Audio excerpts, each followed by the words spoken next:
तो जब भी इन लोगों का कोई काम आता है, आई बोलते हैं तो इन लोगों के हित में हम काम करते हैं। तो ये सब काम सुनिए, अरे ये सब चीज बोलने का क्या मतलब है? अरे आप तो आज तो तीसरा दिन है, 2 ही दिन और 3 ही दिन है, इसके बाद तो चुनाव होने वाला है। तो चुनाव होगा तो पूरे देश के लोग सोचेंगे कि क्या करना है, और हम लोगों ने कितना काम शुरू से किया है। क्या था वो ये बजट? अरे सुनो, हम बता रहे हैं, सुनो। अरे पहले का बजट आपका क्या था और कितना ज्यादा हम लोगों ने सबके लिए किया है? आज 3 लाख से भी ज्यादा। और केंद्र सरकार ने भी, सुनिए, केंद्र सरकार ने भी काफी मदद कर रही है, और मिलकर के बिहार में जो चीज की कोई कमी थी हम लोग चारों तरफ घूम करके देखे हैं, और जहां कोई कमी थी उसको भी कर दिया, और एक एक काम हम लोग कर रहे हैं हर दिन के लिए। जब भी कहीं जरूरत रही वो काम किए। तो अब मामला है कि चुनाव लड़ना है, तो भाई चुनाव लड़िए, और चुनाव लड़ने में अंड बंड जितना बोलना है बोलते रहिए। लेकिन आप एक बात हम कहते हैं, अरे 2-3 वो महिला है, अभी बताओ कि पहले कोई महिला को कुछ दिया था? कोई महिला को दिए थे? अरे हम ही ने 50% किया, बैठो ना कुछ किया। अरे इसकी माता थी तो उसी पर ना बोल रहे हो? क्या है, हम लोगों ने जितना ज्यादा महिलाओं के लिए भी किया, 50% शुरू किया 6 से ही, 2006 से ही, और कितना ज्यादा महिलाओं के लिए किया। और उसके बाद आप लोग मुस्लिम के लिए क्या किए? कुछ नहीं किए, और उनके लिए भी सारा काम हम लोगों ने कर दिया। तो सारे लोगों के लिए हम लोगों ने शुरू से काम किया, और बीच में थे तो कितना ज्यादा पढ़ाई कर रहे थे। अब उसके बाद मान लीजिए नहीं कुछ किए, देखा इधर उधर नहीं थे तो छोड़ दिया। अब सुनिए, अरे छोड़ो ना, जाके चुनाव लड़ोगे, सबको अधिकार है चुनाव लड़ने का। लेकिन हम लोगों ने जितना काम किया है और उसी को लेकर के सब जगह चुनाव में जाएंगे और एक एक बात बता देंगे। और पहले कुछ था, अरे भाई जानते हो बच्चा न हो, अरे तुम तो बहुत बच्चे न थे।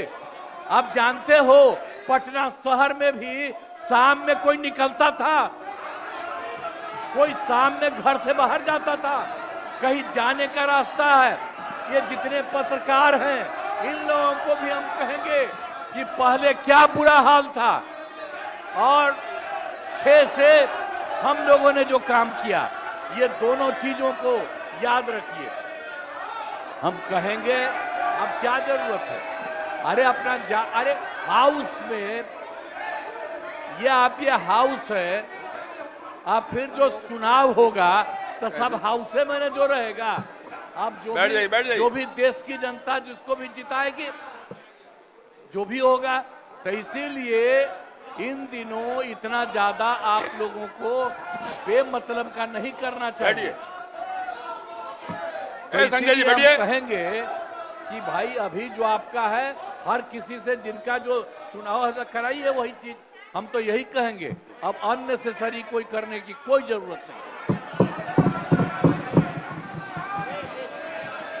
शांति बनाए रखिए, शांति बनाए रखिए। संक्षेप में नेता विरोध, संक्षेप में अपनी बात। अध्यक्ष महोदय, और मेरा एक आग्रह आपसे है, मेरा आग्रह है कि जिस विषय को आपने उठाया है उस विषय में जो जो खामियां हैं उसका आप जरूर जिक्र करिए, उसमें कोई आपत्ति की बात नहीं है। आरोप प्रत्यारोप में न जाए। बोलिए माननीय अध्यक्ष। बैठिए बैठिए। माननीय अध्यक्ष महोदय, और आपके कहने पर मैंने सभी दलों के नेताओं को बोलने के लिए सोचा है, इसलिए आप थोड़ा संक्षेप करिए तो बाकी लोगों को मौका मिल पाएगा। नहीं, आपकी बहुत कृपा महोदय। बोलने दीजिए ना, आप बैठिए बैठिए।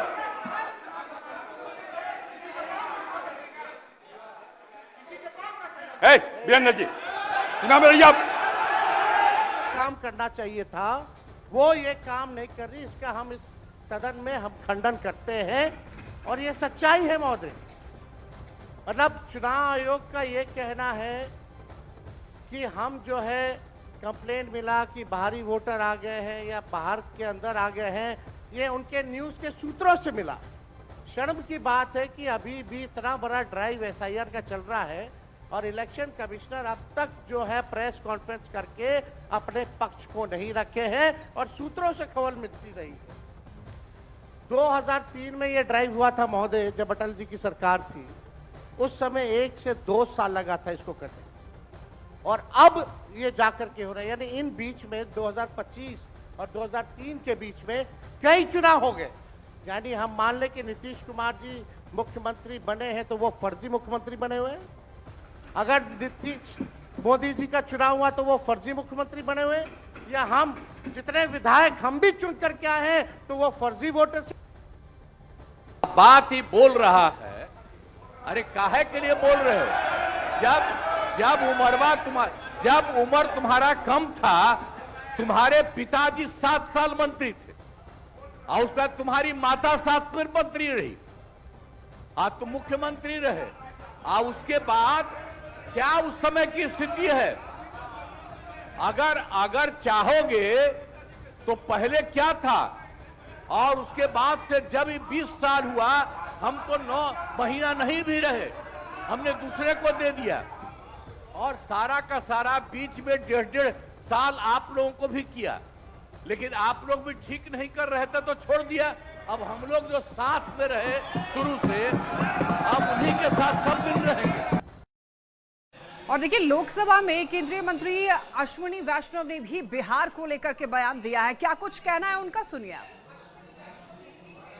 महत्वपूर्ण प्रदेश है और बिहार में जहां 11 वर्ष पहले मात्र 1132 करोड़ रुपए पर एनम बजट का एलोकेशन होता था, वहां प्रधानमंत्री श्री नरेंद्र मोदी जी ने आकर बिहार के लिए रेलवे के बजट को 9 गुना बढ़ाकर 10,000 करोड़ रुपए का बजट दिया है माननीय अध्यक्ष जी।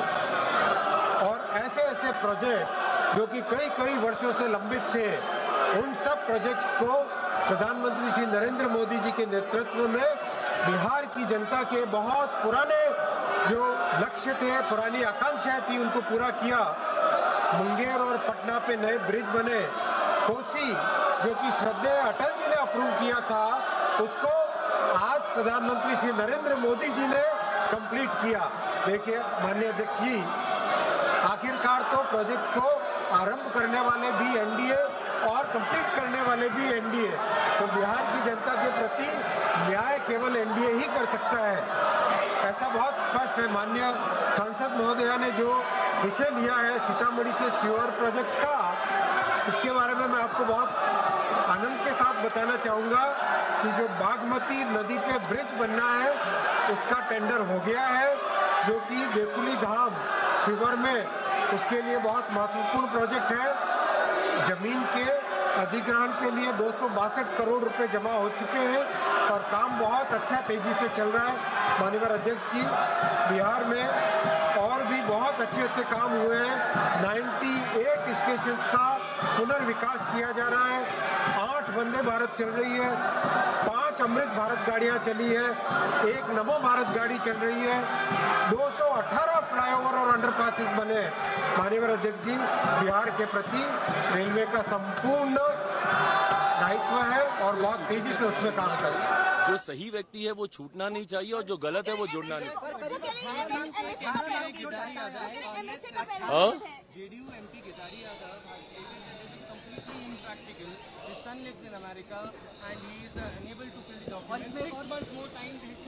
Well, I do agree that there are a lot of Biharis who are not living in the state, but then as I just mentioned that the family members are available there. आपके पास ये अधिकार है कि आप इसको online भी you can submit your documentation. इस व्यवस्था को जितना सरल बनाया जा सकता है वो बनाने का प्रयास किया गया है, बट अगर उसके बावजूद भी अगर किसी को ऐतराज है तो आप अपील में जाइए ना, उसमें कौन मना कर रहा है? 18 लाख जो आंकड़ा है, हाँ,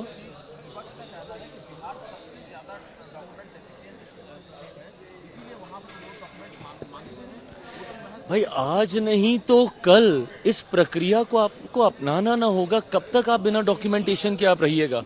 आज नहीं तो कल। और ये विपक्ष के लोग क्योंकि जमीन पर रहते नहीं है, इनको पता नहीं है इस बारे में कि आप कैसे जाके आप अपने समर्थकों की आप मदद कर सकते हैं।